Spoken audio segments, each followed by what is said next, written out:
তোমরা কেমন আছো তোমরা সবাই? হ্যাঁ, আগের ভিডিওতে আমি দেখিয়েছিলাম যে আমার মুখের অবস্থা কি হয়েছে, আর এই ভিডিওতে দেখো আমার মুখের অবস্থাটা আগের তুলনায় অনেকটা ঠিক হয়েছে। তো বানিয়ে ফেললাম বাড়িতে ডাল বড়া আজকে।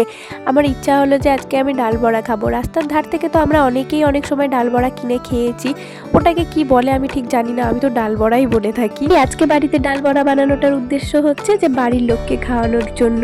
কারণ হচ্ছে যে আমাদের বাড়ির লোককে আমি কখনোই রাস্তার ধার থেকে ডাল বড়া কিনে খাওয়াইনি, কারণ অনেকটা টাকা লেগে যায়। অনেকজন আছে তো আমাদের ফ্যামিলিতে, তাই জন্য ওদের সবাইকে একসাথে কিনে খাওয়ানোর সামর্থ্য আমার কোনোদিন হয়নি। দেরি না করে আমার কাকাদের বাড়িতে আমি চলে গিয়েছিলাম মিক্সিতে এই ডালটা বাটতে। আমাদের বাড়িতে শিলনোড়া আছে, আমি শিলনোড়াতেই ডাল বাটি।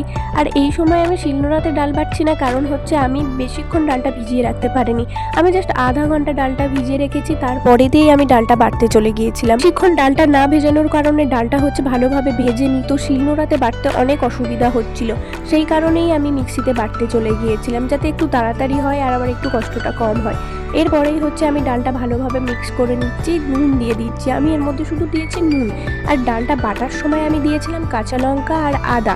এরপরেই আমি ভাজতাম। এরপরে মা বলল যে দে আমি ভেজে দিচ্ছি, কারণ এখানতে আমাদের বাড়িতে ক্যামেরাটা ধরার মতো কেউ ছিল না, তাই জন্য মা বলল যে তুই ক্যামেরাটা ধর, আমি ভেজে দিচ্ছি। সেই কারণেই মা বড়াগুলো ছেড়ে দিচ্ছিল। ঘরটা এতটাই উবড়ো খুবড়ো যে এখানে স্ট্যান্ডটা রাখার মতো কোনো জায়গাও ছিল না, সেই জন্য আমি রাখতেই পারিনি, আর আমি নিজেই ভাজতে পারিনি। হ্যাঁ, আমার মাই ভেজে দিয়েছিল এগুলো। তারপরেতে আমি একটু একটু পাশ থেকে নেড়ে দিচ্ছিলাম। মা বলল যে গরম আগুনের মধ্যে ফোনটা পড়ে যেতে পারে, কারণ অনেক টাকা দিয়ে ফোনটা কিনেছি আমি এই রিসেন্ট কিছুদিন আগে।